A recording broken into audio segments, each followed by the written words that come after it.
Opening this week, brought to you by our friends over at AMC. Natasha, what is opening this week?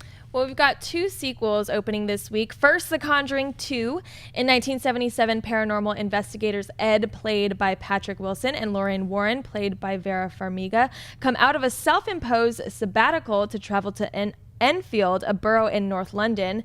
There they meet Peggy Hodgson, an overwhelmed single mother of 4 who tells the couple that something evil is in her home. Ed and Lorraine believe her story when the youngest daughter starts to show signs of demonic possession. As the Warrens try to help the besieged girl, they become the next target of the malicious spirits. And next we have Now You See Me 2. After fleeing from a stage show, the illusionists Jesse Eisenberg and Woody Harrelson, known as the Four Horsemen, find themselves in more trouble in China. Devious tech wizard Walter Mabry, played by Daniel Radcliffe, forces the infamous magicians to steal a powerful chip that can control all of the world's computers. Meanwhile, vengeful FBI agent Dylan Rhodes, played by Ruffalo, hatches his own plot against Thaddeus Bradley, played by Morgan Freeman, the man he blames for the death of his father. All right, let's start out with Conjuring 2. First of all, before we even get into the preview for this weekend with Conjuring 2, we actually have our non-spoiler review of Conjuring 2 up on Collider right now. Most of the team from Collider Nightmares is up there doing that, so go and check that out. Now, Andy, as far as Conjuring 2 goes, the first question is, did you like Conjuring 1? I didn't see it. You didn't see Conjuring 1? I almost watched it last night. My wife picked something else. Okay. It's tough when you got a 4-year-old. It is, totally. It makes it hard. But it's on my list. Okay. I hear it was great. And I like James Wan. I loved The Conjuring because of James Wan. The first Conjuring, and I'm not a horror guy, but the first one, the reason I liked Conjuring 1 so much is because yes, it was a horror film, but it was just a solid movie with solid relationships. The Warrens, you really believed that they were this couple, and that you even like whatever your beliefs might be, it makes you think, like, wait a minute, did this because of all the documents that had happened throughout this particular case. And the first one did not fall into those kind of horror movie tropes that I think that the second one does. That being said, I still like the second one. I think the second one, as where the first one was a really good, solid overall movie, I think that the second one is a really good horror film. But what James Wan has done, I believe that Nightmares actually talked about this the other day, and what he has said he was going to do was bring class back to the horror genre, and he certainly has done that. He's done that with this because he doesn't, a lot of times the horror movies will make a movie for $4 million, put in anybody in there, somebody off the street who can't act, and then they still make a profit on it because they know that they can. This movie doesn't do that. It's got a bigger budget, but with solid actors that it makes sense for that budget, and it's a good movie. I'd say it's the best thing that's opening this weekend. What do you think? Yeah, I'm definitely going to go see it. I think Vera Farmiga and Patrick Wilson really ground the movie in a realism with their relationship. The first one was actually really good, and I'm not the biggest horror fan either, Christian. I'm with you. Like to me, it's not. I don't run to that genre necessarily, but the good ones really stand out, and they know how to use the genre effectively. And when they transcend the genre, they're fun to watch. They're enjoyable as a movie fan to experience. You know, however they're done, and the ones that break the barriers of them, like Paranormal Activity, like Blair Witch Project, like these little things that really work for me.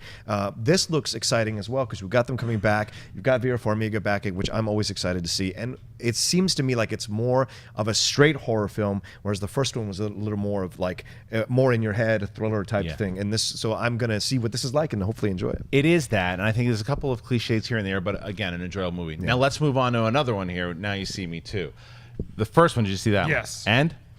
It was okay. Yeah. It was weird they're making a sequel. I was going to say, do you think it's unnecessary? It was fine. Yeah. I hoped I hope they had a reason to make the sequel, and that this was going to be so much bigger and more exciting and prestige-like, and they were going to figure out some big twists and turns. But from what I've seen on Rotten Tomatoes and Friends, apparently it's not as good.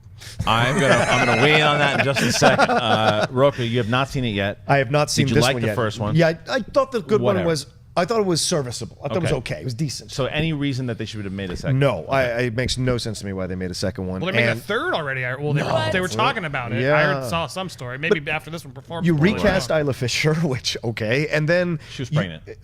Fine. Yeah. Move it around. She's a better woman. And then you can't be pregnant. Write it in. No, I'm saying write it in. I like Lizzie Kaplan. No offense to Lizzie Kaplan, but I think what they've done is the classic mistake, which 22 Jump Street made fun of, is they overstuffed it with more actors, more stuff, more plot lines, and and it's just like, why do extra? Why not simplify it a little bit more and make it more interesting and work on the narrative and the drive and the thriller sense of the film instead of like overstuffing it with all these actors. Because even at like the ending of the first one, it felt like it got too much. It got too crazy, and this one feels like they're just going to double down. So you've seen it. What do you think? It's terrible. And I will tell you why, though, for that exact reason. Because at the end of that movie, because I think the first movie to me is a really good cable movie. Like if you're sitting at home and it pops on. Total HBO movie. You can have a lot of fun with that movie. You're just sitting home for the night and you're watching it. But like you said, the ending, even though it was a bit contrived, you're like, it's like, okay, fine, whatever. I can suspend disbelief for a little bit. This movie, the second one, asks you to do that the entire movie. Nothing is real. You don't feel like anybody is real. It's like they're superheroes. No, they don't have powers, but it doesn't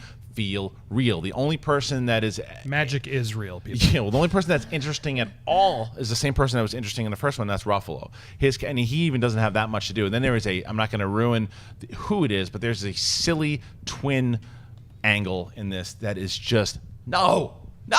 The twins. Stop. Entertainment Weekly ruined that for me. Is it a spoiler? I don't know if it's a spoiler, but it's like just in case. There's a twin in the movie that is useless, and the movie. But that's what frustrated me because it sounds like that could have been a cool idea, something to save, and they didn't do it. Right. No, they didn't. And Daniel Radcliffe again is just. I want to see the farting corpse movie more. Me too. Me too.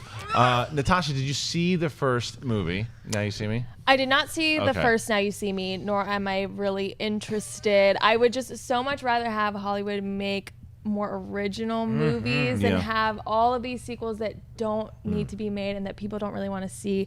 But I do want to see The Conjuring 2 very badly because I loved the first Conjuring. I can definitely get into some horror movies for sure. And like especially this genre of the horror movie, all of the spirits and everything, like that's all real.